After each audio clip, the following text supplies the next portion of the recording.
ನಮಸ್ಕಾರ. ನೋಡಿ, ನಮ್ಗೆ ಯಾರಿಗೂ ಕಾಯೋದಂದ್ರೆ ಇಷ್ಟ ಆಗಲ್ಲ. ಬಸ್ ಕಾಯೋದಾಗಿರ್ಬೋದು, ಟ್ರೈನಿಗೆ ಕಾಯೋದಾಗಿರ್ಬೋದು, ಪ್ಲೇನಿಗೆ ಕಾಯೋದಾಗಿರ್ಬೋದು, ಇಂಟರ್ವ್ಯೂ ಆಫರ್ ಲೆಟರ್ ಬರೋದಾಗಿರ್ಬೋದು, ಇದು ಯಾವುದನ್ನು ನಮಗೆ ಕಾಯೋದು ಇಷ್ಟ ಆಗಲ್ಲ. ಅಂಥದ್ರಲ್ಲಿ ಒಬ್ಬರು ಮೆಸೇಜಿಗಾಗಿ ಕಾಯೋದು, ಯಾರೋ ಒಬ್ಬರು ಸರಿಯಾಗಿ ಬಿಹೇವ್ ಮಾಡ್ತಾ ಇಲ್ಲ ಅಂತ ಹೇಳಿದರೆ ನಮ್ಮ ಜೊತೆ ಸರಿ ಹೋಗ್ತಾರೇನೋ, ಇವತ್ತು ಅಥವಾ ನಾಳೆ ನನ್ನ ಬೆಲೆ ಗೊತ್ತಾಗತ್ತೇನೋ, ಹೀಗೆ ಒಬ್ಬ ವ್ಯಕ್ತಿ ಬದಲಾಗೋದಕ್ಕೆ ಅಥವಾ ಆ ವ್ಯಕ್ತಿಯ ಬದಲಾವಣೆಗಾಗಿ ಅವರು ನಮ್ಮನ್ನು ಅರ್ಥ ಮಾಡ್ಕೋತಾರೆ, ನಮ್ಮ ಬೆಲೆ ಅವ್ರಿಗೆ ಗೊತ್ತಾಗುತ್ತೆ, ನಮ್ಮನ್ನು ಹೆಚ್ಚಾಗಿ ಪ್ರೀತಿಸ್ತಾರೆ, ಹೀಗೆಲ್ಲ ಕಾಯ್ತಾ ಕೂತ್ಕೊಳ್ಳೋದು ಇಷ್ಟರ ಮಟ್ಟಿಗೆ ಸರಿ? ಕಾಯೋದ್ರಿಂದ ನಮ್ಮ ಮಾನಸಿಕವಾಗಿ ಮತ್ತು ನಮ್ಮ ಎನರ್ಜೆಟಿಕ್ ಫೀಲ್ಡ್ ಹೇಗೆ ಅಫೆಕ್ಟ್ ಆಗುತ್ತೆ ಅನ್ನೋದ್ರ ಬಗ್ಗೆ ಇವತ್ತಿನ ಸಂಚಿಕೆಯಲ್ಲಿ ನಾನು ಮಾತಾಡ್ತಾ ಇದ್ದೀನಿ. ನೋಡಿ, ಒಬ್ಬ ಮನುಷ್ಯ ಕಾಯ್ತಾ ಇದ್ದಾನೆ ಅಂತ ಹೇಳಿದ್ರೆ ಎಷ್ಟೋ ಸತಿ ನಾವು ಬೆಳಗ್ಗೆ ಎದ್ದ ತಕ್ಷಣ ಅವರ ಮೆಸೇಜಿಗೆ ಕಾಯ್ತಾ ಇರ್ತೀವಿ, ಅವರ ಫೋನಿಗೆ ಕಾಯ್ತಾ ಇರ್ತೀವಿ, ಅವರು ಯಾವಾಗ ನನ್ನ ಮೀಟ್ ಮಾಡ್ತಾರೆಯಪ್ಪ ಅಂತ ಕಾಯ್ತಾ ಇರ್ತೀವಿ, ಅಥವಾ ಮತ್ತೊಂದು ಯಾವುದೋ ಒಂದು ನಿಮಗೆ ಗೊತ್ತಿರುತ್ತೆ ಅದು ಸರಿಯಾಗಿ ವರ್ಕ್ ಆಗಲ್ಲ ಅಂತ, ಆದರೂ ಕೂಡ ಅದೆಲ್ಲೋ ಬದಲಾವಣೆ ಆಗುತ್ತೆ, ಎಲ್ಲೋ ಚೇಂಜ್ ಆಗುತ್ತೆ ಅಂತ ಹೇಳಿ ಆ ವ್ಯಕ್ತಿಗಾಗಿ ಕಾಯ್ತಾ ಇರ್ತೀವಿ, ಅಥವಾ ಒಂದು ಅವಕಾಶಕ್ಕಾಗಿ ಕಾಯ್ತಾ ಇರ್ತೀವಿ, ಯಾವುದೇ ಆಗಿರಲಿ. ಆದರೆ ಅದು ಕಾಯೋದ್ರಿಂದ ನಾವು ಮಾನಸಿಕವಾಗಿ ಕುಗ್ತಾ ಹೋಗ್ತೀವಿ.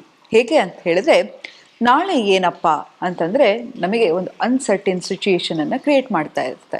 ಆಂಗ್ಸೈಟಿ ಅಂದರೆ ಏನಪ್ಪ ಅಂತ ಹೇಳಿದ್ರೆ, ನಾಳೆ ಏನಪ್ಪ ಅಂತ ನಮಗೆ ನಿಶ್ಚಿತವಾಗಿ ಗೊತ್ತಿಲ್ಲದಿದ್ದಾಗ ಒಂದು ಆತಂಕ ಶುರುವಾಗ್ತಾ ಹೋಗುತ್ತೆ.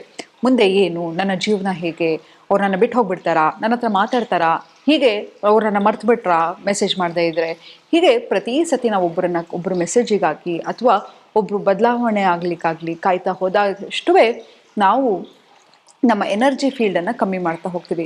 ಆಂಗ್ಸೈಟಿ ಜಾಸ್ತಿ ಆಗ್ತಾ ಹೋಗುತ್ತೆ. ಆತಂಕದಿಂದ ಎಷ್ಟೋ ಸತಿ ಪ್ಯಾನಿಕ್ ಅಟ್ಯಾಕ್ ಆಗುತ್ತೆ. ಪ್ಯಾನಿಕ್ ಅಟ್ಯಾಕು ಎಷ್ಟೋ ಸತಿ MIನ ಮಿಮಿಕ್ ಮಾಡ್ತಾ ಹೋಗುತ್ತೆ.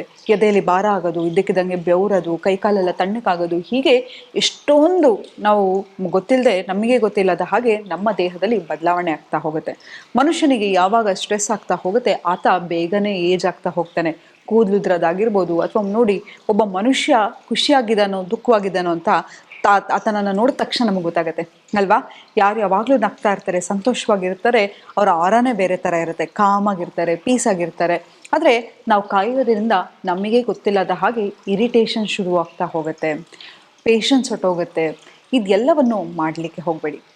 ಈಗ ಪ್ರೆಸೆಂಟ್ ಸಿಚುಯೇಷನ್, ಪ್ರೆಸೆಂಟ್ ಸೆಕೆಂಡ್ ಏನಿದೆಯೋ ಅದು ನಿಮ್ಮದು.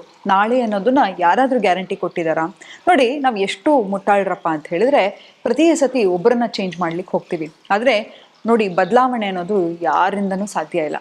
ನಾವು ನಮ್ಮನ್ನು ಬದಲಾವಣೆ ಮಾಡ್ಕೋಬೋದು, ಬೇರೆ ವ್ಯಕ್ತಿನ ನಾವು ಬದಲಾಯಿಸಲಿಕ್ಕೆ ಸಾಧ್ಯನಾ? ನಮ್ಮ ಸ್ವಂತ ಮಗುವನ್ನೇ ನಾವು ಬದಲಾಯಿಸಲಿಕ್ಕೆ ಸಾಧ್ಯ ಇಲ್ಲ ಅಲ್ವಾ? ನಾವು ಜನ್ಮ ಕೊಟ್ಟಿರ್ತಕ್ಕಂಥ ಮಗುವನ್ನೇ ನನ್ನ ರೀತಿಯಲ್ಲಿ ಇರು, ನಾನು ಹೇಳಿದೆ ಕೆಲಸ ಮಾಡು ಅಂತ ಹೇಳಿದ್ರೆ ಈಗ ಮಗಿನ ಕಾಲದ ಮಕ್ಕಳು ಅದನ್ನು ಕೇಳಲ್ಲ ಅಲ್ವಾ? ಸೊ ಅಂಥದ್ರಲ್ಲಿ ನೋಡಿ, ನಾವು ಯಾವುದನ್ನು ಏನಿರುತ್ತೆ ವಾಸ್ತವ ಅದನ್ನು ಅಕ್ಸೆಪ್ಟ್ ಮಾಡ್ಕೊಳ್ಳೋದಿದೆಯಲ್ಲ, ಅದು ನಮಗೆ ಕಂಟ್ರೋಲನ್ನು ಕೊಡ್ತಾ ಹೋಗುತ್ತೆ. ಮುಂದೆ ಏನಪ್ಪ ಅನ್ನೋ ಅನ್ಸರ್ಟಿನಿಟಿ ಇದ್ದಾಗ ಆ ಎಲ್ಲ ಫೋಕಸನ್ನು ನಿಮ್ಮ ಮೇಲೆ ಶುರು ಮಾಡ್ಕೊಳ್ಳಿ. ಯಾವಾಗ ನಿಮ್ಮ ಮೇಲೆ ನೀವು ಫೋಕಸ್ ಮಾಡ್ತಾ ಹೋಗ್ತೀರಾ, ನಿಮಗೆ ಕಂಟ್ರೋಲ್ ಸಿಗುತ್ತೆ.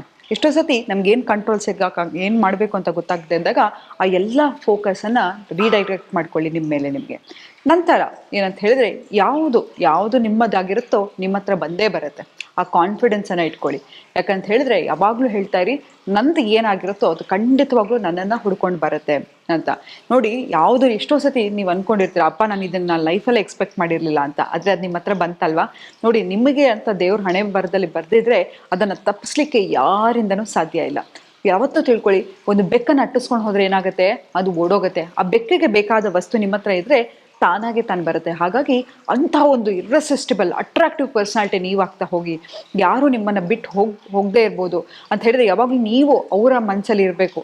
ಆ ಥರದೊಂದು ವ್ಯಕ್ತಿತ್ವವನ್ನು ಬೆಳೆಸ್ಕೊತಾ ಹೋಗಿ. ಎಷ್ಟೋ ಸತಿ ನಾವು ಅವರ ಮೆಸೇಜಿಗೆ ಕಾಯ್ತಾ ಇರ್ತೀವಿ, ಅವರ ಬರುವಿಕೆಗೆ ಕಾಯ್ತಾ ಇರ್ತೀವಿ. ಅವ್ರು ಫೋನ್ ಮಾಡಿದ ತಕ್ಷಣ ನಮಗೆ ಇರಿಟೇಷನ್ ಸ್ಟಾರ್ಟ್ ಆಗಿಬಿಡುತ್ತೆ. ಯಾಕೆ ನೀನು ಕಾಲ್ ಮಾಡಲಿಲ್ಲ, ಯಾಕೆ ನೀನು ಮೆಸೇಜ್ ಮಾಡಲಿಲ್ಲ? ಕಾಲ್ ಮಾಡಿದ್ದಾರೆ ಅನ್ನೋ ಸೆಲೆಬ್ರೇಷನ್ಗಿಂತ ಇನ್ನೂ ಆ ಇರಿಟೇಷನಲ್ಲಿ ಜಗಳ ಮಾಡಲಿಕ್ಕೆ ಶುರು ಮಾಡಿಬಿಡ್ತೀವಿ. ಹಾಗಾಗಿ ಕಾಯಲಿಕ್ಕೆ ಹೋಗಬೇಡಿ.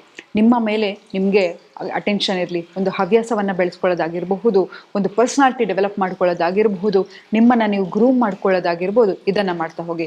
ಮತ್ತು ಎನರ್ಜಿಕ್ ಫೀಲ್ಡಲ್ಲಿ ಅಫೆಕ್ಟ್ ಆಗುತ್ತೆ ಅಂತ ಹೇಳಿದೆ. ಹೇಗೆ ಗೊತ್ತಾ?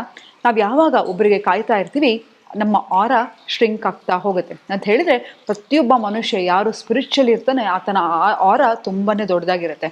ಯಾವಾಗ ನಾವು ಕಾಯ್ತಾ ಇರ್ತೀವಿ, ಆಂಗ್ಸೈಟಿ ಇರುತ್ತೆ, ಸ್ಟ್ರೆಸ್ ಇರುತ್ತೆ, ಇರಿಟೇಷನ್ ಇರುತ್ತೆ, ನಾವು ಪ್ರತಿ ಸತಿ ಕೋಪ ಮಾಡ್ಕೊಂಡಾಗ್ಲೂ ಕೂಡ ನಮ್ಮ ಆರ ಚಿಕ್ಕದಾಗ್ತಾ ಬರುತ್ತೆ.